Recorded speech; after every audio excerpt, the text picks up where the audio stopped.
Alright, I'm ready court side. So what now? I was tired from the world. Who are you? What do you do? And what month is this? My name is Desmond. I'm in the Navy. It's Men's Mental Health Month, which I actually just learned that yesterday. With knowing that information, how does that make you feel? Kind of depressed, more so because it's not publicized. So caring about a man's thought process, people are like, oh, men are supposed to stay strong, supposed to, be providers, supporters, all of this stuff. But when we talk about our feelings, it's like, oh, you're considered weak. Have you had a lot of interactions where that might not have been said, but it's very apparent that, that was a stigma? Oh, it's a stigma every day. It's a stigma every day. It doesn't have to be said. It's how society views us. Yeah. Have you always been aware of it, or do you think this is something that has been like a recent, something that you paid attention to? I've been aware of it more so as I've gotten older. Mm-hmm. I've been aware of it. As a kid, you don't really pay too much into it. All you cared about is going to school, playing games. You don't really pay much into it. But as I've gotten older, more developed, you pay more attention to it. As they say, life hits you. When was that time that life hit you? The hardest, I would probably say when my grandfather passed, and then right after that, one of my closest friends passed from COVID, and then 4 months later, my grandmother passed. So I would say 2021 is probably when it hit me the hardest. You feel like you had a good support system throughout all that? Honestly, no. Because I pushed everybody away. Right? I was being everybody else's support system, so I didn't know how to ask for support. You feel like there's something that could be done publicly about that type of situation? In that situation, publicly, no, because each person deals with grief on their own. For me dealing with my grief was just being there for everybody else, but keeping my own pain locked in. For someone who might be in your shoes, that's a little bit younger, how would you advise them to be able to deal with their own mental health if they don't have anybody to Ask for help. Mm-hmm. Find an outlet. Okay. I had an outlet. The gym was my outlet, but I was still in pain because I had lost my biggest support system that I felt, right? Mm-hmm. I mean, obviously, parent, mom, whatever, but my grandparents were literally my biggest fans. Like, just being able to call them and talk to them for 5 minutes after having a bad day was always the best medicine, right? So the fact that I can't do that now, the only thing I could do is listen to a voicemail that is over 2 years old. That my grandmother just said, "Hey, just let you know, I had a great day. I love you. Bye." Right? I still hold that to this day. You did mention that fitness helped a little bit. Would you encourage that at least being part of just maintaining that, keeping some stability? Yeah, I would definitely say that, but it's more it only helps for an hour. Whereas talking and getting the feeling out has longevity. What do you feel like needs to be talked about? Just how you feel. How to deal with someone that loves you and you love unconditionally is no longer there. I don't think people really, let me rephrase that. The general population honestly doesn't know how to deal with that. And what's the send off? Well, what would you tell younger version of you? That first time that you really noticed that was a thing, that moment I was like, damn, okay, my feelings really not what would you say to him?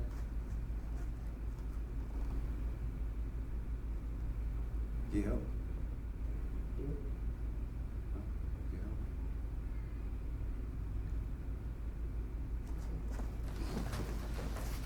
help.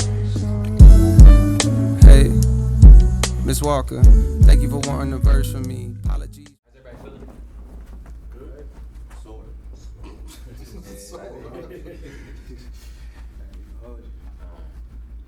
I appreciate everybody pulling up. The vision was, I don't want to say create a safe space, but just have a arena where we just talk, right? I think one thing as fellas, as men, that we do well is we cannot know each other. Pull up and get in the room, we can talk sports, talk whatever, quick. I don't think anybody really met each other yet, but we got in here and just got to chopping it up, and it's always love. But I kind of wanted to go a little deeper, right, and talk about, how are we doing, right?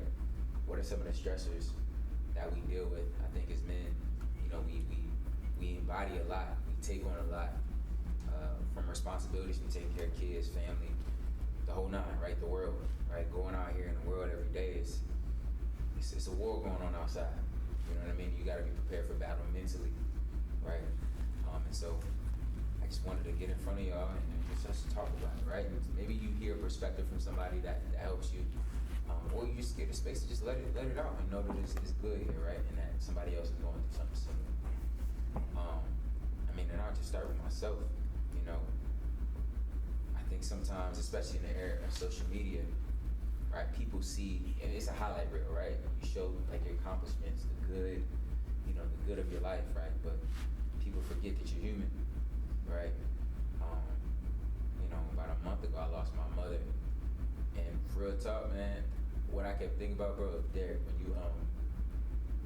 you was talking to me about when you had lost your mom, bro, and I was like, I didn't really know how you felt, but the fact that you were open and talking to me about it gave me like a level of comfort to know that, like, if I needed to reach out to somebody about it, they could really understand.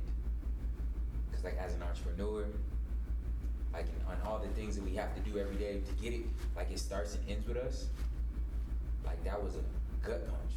And even to this day, I'm like, sheesh, like it hit me and I'm just like, yo, like, but my mom ain't here, and me and my mom had a very interesting relationship. But that's something that I had to really work through. Like, I've been a person that could push through anything. And for like 3 weeks, I couldn't move. Like, I couldn't be in the gym. I couldn't be in this environment. The environment that I love, helping people, I just couldn't do it. And I'm grateful for our time and our relationship we built, because it gave me a level of comfort to know that someone else knows how I feel and that I can reach out. And it's still an ongoing thing. It's an ongoing thing. And that's why I wanted to do something like this. Just like, yo, let's just, that's all I got right now. Yeah. Well, my condolences to you, man, because I'm just not hearing this. Never knew. I knew he was going MIA for a little while. Didn't know what it was about. But yeah, man, where you at, what you're going through, I felt that 2 years ago, and I'm still feeling it. It never goes away. You just learn how to cope differently. I have different things, coping mechanisms that I use. I went through counseling. I'm a church dude sometimes, but I went through that. You know what I mean? So all of that helped me in dealing with that gut wrenching pain. You know what I'm saying? But what helps me is that I still have lives that I look after. You know what I'm saying? Because if I didn't have children, then I would have nothing. So, yeah, man. Nah, let's talk about it. Talk about it, man. Talk about it. Okay. Well, I don't have to say it all at once. So I think for me, right, and I said it earlier, like losing somebody like a mother and grandmother, the hardest thing for me was not having those conversations no more. Right? Just sit down, because I love talking to older people right now, and I especially love talking to my grandmother because it's a whole different generation, a whole different lifestyle that, you know, say she lived, to go through the civil rights, go through like real, I hate to say it this way, but real racism, right? And you know, how do you deal with that? How do you deal with, hey, this person don't like you because of your color of your skin, right? Like we've probably all experienced that before, but not to that level. And just different conversations and different outlooks on life, and saying, hey, this is how I walk through life. This is how life works for me, right? So to not have that no more, it's like, damn, okay, how am I supposed to walk through life now? Like, I felt like there was so much I learned, but it's still so much that I want to know. And right, the people I would go to talk about it and ask like, hey, how you deal with this situation? They ain't there no more, right? And, you know, of course, you know, they say pray, but the difference is like, hey, I like to hear my answers after I ask the question, right? like you know, they say don't question God's time, but hey, bro, sometimes I need some guidance on this one. But nah, so for me, that's just that time, and to be able to sit down and have those conversations is probably what I missed the most. So for me, honestly, something like this is like, hey, like you said, somebody has been through that before. Give you, you know, how they walk through it, how they pursue through it, and still deal with that, right? Because you never get over that feeling. It's been almost 2 years, and it feels just like it was yesterday. Like I got a phone call yesterday. QC, how you feeling, my man? First I want to say I appreciate everybody for coming and appreciate everybody for sharing. For me, that's very different. This is my first ever meet with a group of men outside of the church. That means a lot to me because I was seeking that. I just got out of the military, and that was real hard for me. Accepting that, on top of accepting, since Coach asked me the other day, what is your purpose? I said, I don't know. My purpose was the military, but that's been taken away from me now, so I don't know. So for a minute, I've been in a rut. Not knowing if I'm coming or going, if I'm doing something right or wrong, even down to my kids. Am I being a good father? Am I not being a good father? Am I being a good example or not being a good example? Like everything is so twisted for me for some reason right now. I personally feel like that's because we all grown, and throughout our lives, we feel that we've accomplished or figured out how to get from one level to the next. I figured out my coping mechanism, right? And we do that so many times to the point it becomes normal for us. But the moment we run into that brick wall with one thing, it seems like, yeah, we run into a brick wall for this one thing, however this one thing ties into everything else that we thought we had figured out the coping mechanism for. And me personally,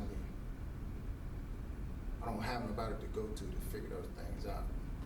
My grandmother's not here. I never met my grandfathers. They passed before I was born. The oldest person is my father's mother. But that's a whole different side of the family I know nothing about. So I don't have anybody to ask or seek guidance from other than the people that are now. And me personally, this generation, lifestyle is totally different from mine. I'm an old school, keep to myself, quiet. I'm observant. I'm not a big talker. I don't like to go out. Like, I move slow. I like to say that. I move slow, they move fast. So for me, automatically, it's like a defense mechanism. Let me just sit back.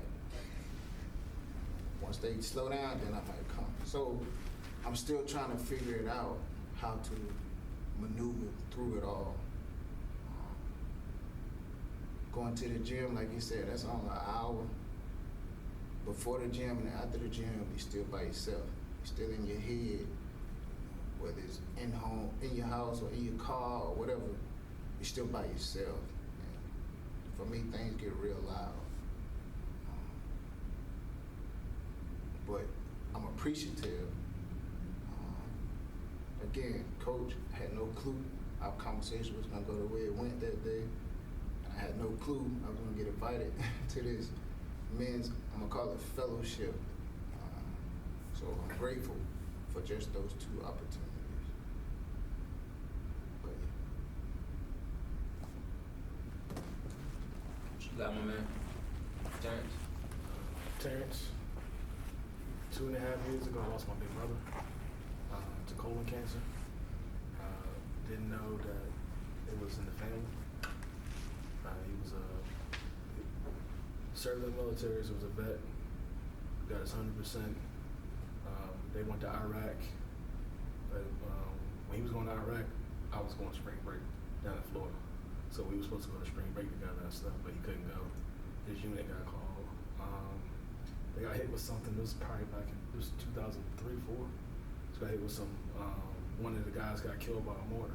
They pushed him out of the way, and the guy got killed. Something happened to their whole unit. All of them are affected differently. Like I said, all the years, they were thinking something was wrong with his kidneys. So he was on the kidney transplant list, and he's probably like one of the most fit dudes I ever know. Like, aced the PT, always had his shirt off, cut up. Always played basketball. This going to the VA, he put his faith in the VA. It was like, nah, I'm a veteran, they're gonna take care of me, And I told him, I said, dude, look at mom, look at dad. I was like, you need to go outside and get a second opinion. He had his kidney transplant, but then when he found out afterwards, he had colon cancer, it was too late. They wanted him, they was like, well, we want to make sure the kidneys, we don't want the kidneys to reject. And they waited till after all that was done, they did treatment. When he passed away, he was 37. 2 kids, married. He's buried down in Fort Jackson, at the cemetery in Fort Jackson on the base. Like I said, he was somebody I can always call. He always, we always bounced, all our advice was off each other. If I moved this way, he moved that way. When he got reckless, I checked him. If I wasn't doing something, he motivated me. When he passed away, I didn't cry for probably till 9 months later, because it really did hit me. When I went to the funeral, everybody looked at me like I was crazy. Like, yo, you're not crying. Like, what's wrong with you? Like, I didn't know how to deal with it. When I found out that he was dying, I said, dude, I'll be down there in 2 days. He died that night. My sister was 20 minutes away when he passed. Died in his house. With everybody around him and stuff, his kids and everybody. So, like I said, my coping mechanism, was I got into cigars, so I started hanging at Willie's. I knew a lot of fellas already. Never finished a lot of bourbons by myself, so I got to the point bourbon became an outlet, and I slowed down. Just never really talked to anybody. I got into riding bicycles last year, so that was a good coping mechanism. I'm a big car guy, and since he's passed away, I have not touched my S2000. I started the supercharger, it's still sitting in the garage, just wait for him to come help me. So,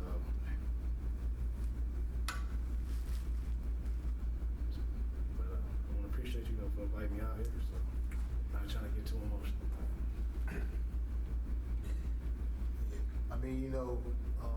They say that we all have a day, we just don't know how or when, but it's, we all got one, and you never can prepare for it enough. You try, you want to have your life insurance, you want to, but even when it comes, you're not ready, you're never going to be ready.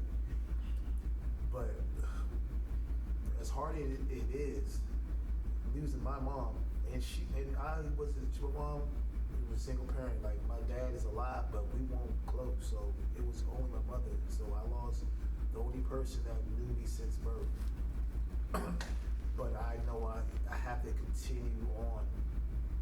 I mean, I know people who lost folks and, they go mentally lose it, or they might get on drugs and some people get on drugs, alcohol, and they never recover, so it seems like each one of us has been through something traumatic, but but we're coping, healthy cope. I feel like we're coping in a healthy way, because there's some people who get super depressed, and there's people who take their own life. So I think that shows that we're strong. Even though we have our weak moments, we're strong, and we have to continue to be strong, because, to this day, man, I can't listen to a voicemail from my mother. I mean, pictures will pop up on social media. I'm like, man, I just try to, I don't block it out, but I just don't want to get in a sad space. But sometimes I get there, the wildest thing is there's people, my mother's friends, who don't know she passed, and they'll see me and be like, hey man, how's your mom doing? And like, gotta tell them, she's not here. Oh my God, it starts a whole conversation. But because I'm local here, we was local, and it's tough. But just like with me and you guys, you have to remain strong and, love on your family, pray, and do have healthy outlets, man. Because I tell you, I had some unhealthy outlets. Okay, let's move into that, man. Relationships.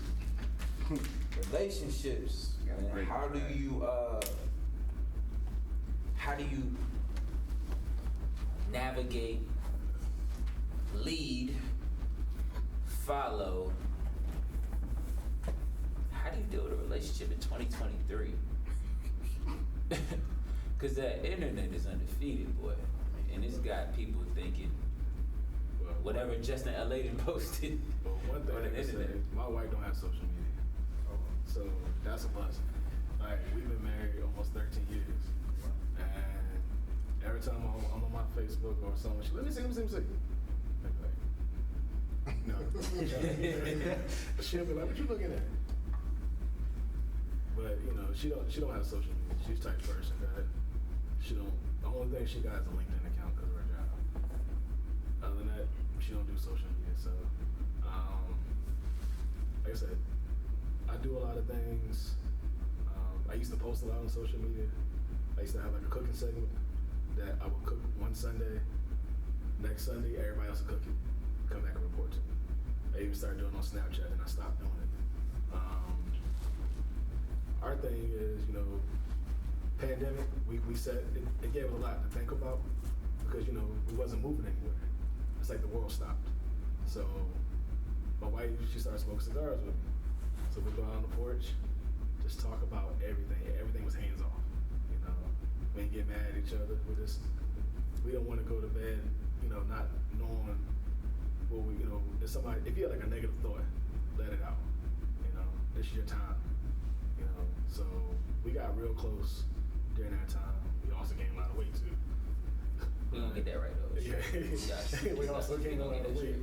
But it is, I don't know, like I said, my relationship, it got stronger, So, one thing we do when, she works for the shipyard, doing HR stuff, I work for the government. I call it the digital cotton field. I do IT, so, but one thing we do when we first come home, we talk about work, get it all out, that's it. The rest of the night is ours. You don't want that, you don't want to bring that stress home and let it linger in. So we always say, hey, how was your day? We talk about our day. After that, that's it. The rest of the night is our night. So, like I said, my relationship's pretty cool. That's it. What you got? Y'all don't want to hear from me. I want to hear it, man. I want to hear it. I'll be honest, I don't know. I have 4 kids by 4 different women. I don't know. My father My father lived 10, 15 minutes from me. And I can count on one, maybe two hands how many times I've seen him growing up. But I can tell you, I was given over 100 broken promises consistently. So my pops, which is my stepfather, and my uncles, those were my examples of what a man was and how to go about your relationship. None of that worked for me. Hence how I ended up with 4 kids. I've tried the "you're right, I'm wrong" approach. I've tried the "I'm gonna just be quiet because I don't want to argue" approach. I've tried the "whatever you want" approach. I got it. And doing all of that, what it did for me was it put that much more burden on me. It also put me in a position where I eliminated my own presence because I was trying to buck confrontation. So how to go about a relationship now? I don't know. I just try to be as peaceful as I can with everybody, talk calmly, give them their safe space while not giving up my safe space. But I try my best not to make it challenging or like it's a battle, especially for the kids.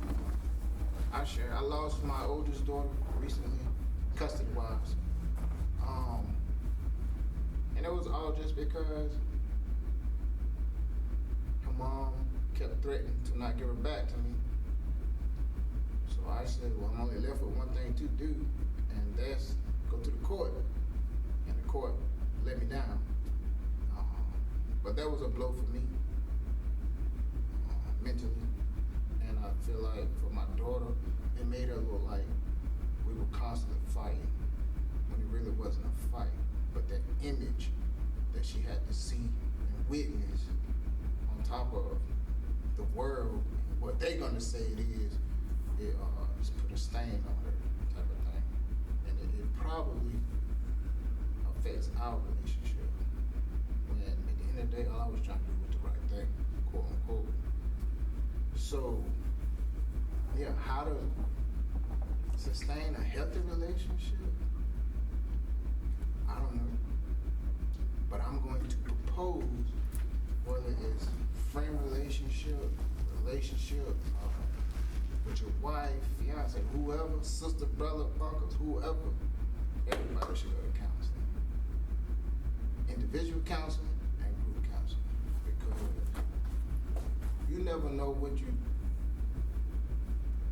need to deal with until it's present. And when it's present and you don't have those tools to deal with it, it throws you off your game. Your recovery is that much more longer because now you're beating the pavement trying to find resources to help you when if they was already in place, it would probably help the transition that much more. That's my spiel. You got this? You would have asked me this, what, 4 or 5 months ago? Like, shit, nothing. Now? And I say that because I recently just got out of a 4-year relationship. Now looking back at it, the biggest thing is communication. No matter what it is, if y'all don't communicate, whether it's, what y'all like, what y'all don't like, communication is key. Right? Even if you don't want to communicate, or you don't know how to communicate, figure it out. Right? Because if you don't figure it out, y'all both fail. Right? Whether it's, y'all not talking to each other, to, arguing. Right? One thing I can say that I took away from that relationship was we never got mad at each other to the point where we argued, right? But there was also a lot of stuff unsaid. And a lot of times we thought the same. We were saying the same thing, we just had a different way of going about it. That's why I say at the end of the day, it all comes down to communication. Right? And then knowing what the other person wants. Like, if you with somebody, right, and I'm not just talking about, just out there in the streets just having fun. Like, if you with somebody, you like, yo, this the person I want to ride with for the foreseeable future. You should be able to talk to that person about anything, right? And that person should be able to talk to you about anything. Because if you say, I want this person to ride with me, why would you not say, hey, this is what stuff that ticks me off. Hey, this is my blood type, right? As crazy as it sounds, like, hey, you need to know that stuff. It's crazy because I got posed. I was at a party this weekend, and I got posed this question. I honestly didn't know how to answer it, and I'm gonna give it to the group. And the question was, what is your role as head of this household? That was the question. What was your role as head of the household? And I thought about it, and I was like, damn, I don't know. Like I don't know how to answer that, because by definition, it's just what the person whose name is on the mortgage, the person who pays all the bills, the person who makes the decisions, right? Bring home the bacon, that whole 9 yards. Well, that's a provider. So what is the definition of head of the household? And that was it was so crazy. Like, I had to call my uncle, who's like 60 plus years old. Like, hey, uncle, what does head of household mean to you, right? You live in a different generation. You've been married for, however long you've been married. Hey, what does that mean? And he gave me the Google answer. Like, name on the mortgage, name on it. So I posed that to y'all. What does head of the household mean? Leader. I would thought the same thing. I mean, somebody saying you're head of the household, you taking care of all the responsibilities. I guess, I mean, that is a hard question. Like you said, leader, but a leader also is taking care of the household. Well, I mean, I think I hear you, but I look at it a little differently.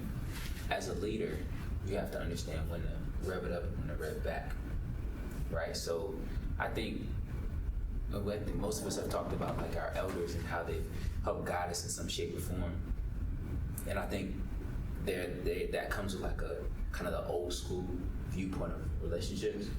The man take care of it all, the woman stay home, blah blah blah blah. But it's a new generation. Women out here getting money. They boss, they handling business. You know what I'm saying? They handling business respectfully, right? So it's different, right? So. Actually, I was just watching a clip yesterday. I think it was D Wade and Gabrielle Union. Mm-hmm. Yeah, I just seen that clip, and I was just like, dang. He was like, how, he had made a statement one time of like, "It's my house," or something like that. And she was like, "Never again," right? Because she's a boss in her own right. And I think so. When I say leader, I mean being able to rev up and rev down. Vulnerability, which is hard. Boy, that's hard. That's hard, because I think it's safe to say we all have had high moments and low moments, right? When it's flowing and when it's not flowing, right? And one thing I had to really kind of get a hold of was like, man, my emotions were so tied to my pockets at one time. Because I felt like my worth was on how well I could provide. I felt that way when I was 21 and I almost got me killed. It's So I say that to say, like, learning to be vulnerable with your significant other, a person that you call your person. Let me ask you a question. What's up? Why is that so hard for us to be vulnerable? I don't get very honest. Why is it so hard for us as men to be vulnerable? Especially, and I'm not saying, not just in this setting, I'm saying in the person we decided, hey, I want this to be my ride or die. Why are we scared to be vulnerable around them? Because I think sometimes you don't know if they're going to receive that as weakness. As you being weak, not being able to handle your business. Like, you gotta be 1,000% comfortable with your person, but like, look, I ain't got it. Right? Who wanna say that? I ain't never trying to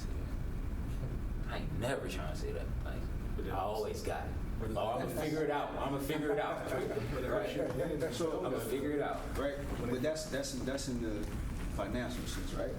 I mean, in financial. All right, whatever. all right, got it. But think about like we've all sit here and said we've had significant loss, right? Fair.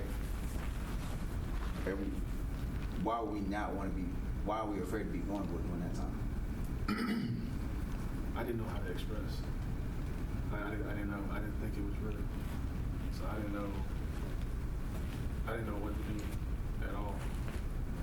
Like I said, I never really lost nobody that close to me. Unfortunately, the majority of my family members are still alive.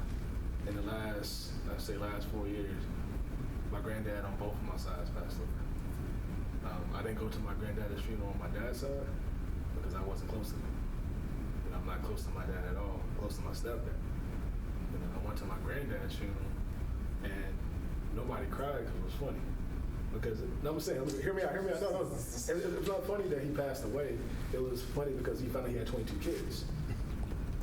And just showing up, seeing all the old ladies mad at each other over something that happened back in the day. Yeah, I feel you. So, it turned out, everybody came together and, during that time, you're supposed to lean on one another and be joyful, So during that day, my granddad's funeral, that's why I was like, nobody's crying. But then everybody started getting together, taking pictures, having fun. That's when everybody realized, who's related to who, all the kids. To this day, everybody's tight now. So like I said, I didn't know how to express myself when my brother passed away. I didn't know. I didn't think it was real. So. And the reason that I asked that question for us is because we always expect our lady to be vulnerable around us. So how can we ask for something or demand something, right, if we not willing to give it? So for me, vulnerability isn't necessarily a sign of weakness. It's a sign of, or a space of being able to be taken advantage of from anybody. If a man shows vulnerability or weakness, he can be manipulated. He can be moved according to how somebody else wants you to move. For me, I think I expect that vulnerability from my kid's mother because all day, every day, I've been taught I'm the man, I fix everything. Mine's go on the shelf, fix everybody else's, and then come back to mine. So I'm ready for whatever they bring to me.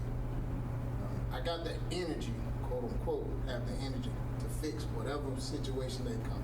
It can be, I remember one time one of my kids' mama told me, I don't come to you for a solution, I come to you to vent. But you always tell me what to do about what I'm gonna tell you. I think we've all figured that before. And I had to accept that and apologize. Like I don't mean to. It's just that's just how my mind is working all day long. They ask me all the time, "What do you do for fun?" I said, "Once everybody is asleep, that's my time to breathe. Do whatever I want. Go for a walk, watch TV, whatever." Once I feel or see everybody else has been taken care of, that's when I can be vulnerable, but to myself. Can't show that to nobody else though, because they might take advantage of it. Why that's the picture that I was shown or men have been taught, I don't really know, but that's my viewpoint on it, not showing that vulnerability. I personally just don't think it is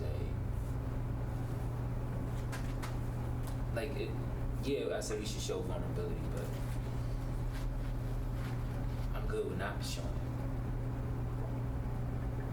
Because at the end of the day, it starts and ends with me. If it gets done, I know how it got done, I know it got done. Versus putting it in the power of somebody else, and now why didn't it get done? Why not could have just did it myself and got it done? I understand that's probably not the therapist's response or the most healthiest option, but I've been built a certain way, right? I mean, I'm the oldest of 4 younger brothers. You know what I'm saying? I have 5 children, 4 sons and a daughter. You know what I mean? They look to me to get it done. It's been like that my whole life. So I'm like, and it works. It works for me. It works for me. And I think, this conversation, I mean, it's not even really like, yo, this is a solution we all need to walk away with, but it's like, maybe one nugget may have you tilt to the left or tilt to the right a little bit. But I don't know, I just think, in today's society, mental health is talked about, but I think the element of it that's not really discussed is like when you have real responsibilities and real things to get done, it's like, I don't got time to stop. I don't got time to stop. Because if I stop, it all stops. And so, I guess I'm still on that journey trying to find that perfect answer, but until then,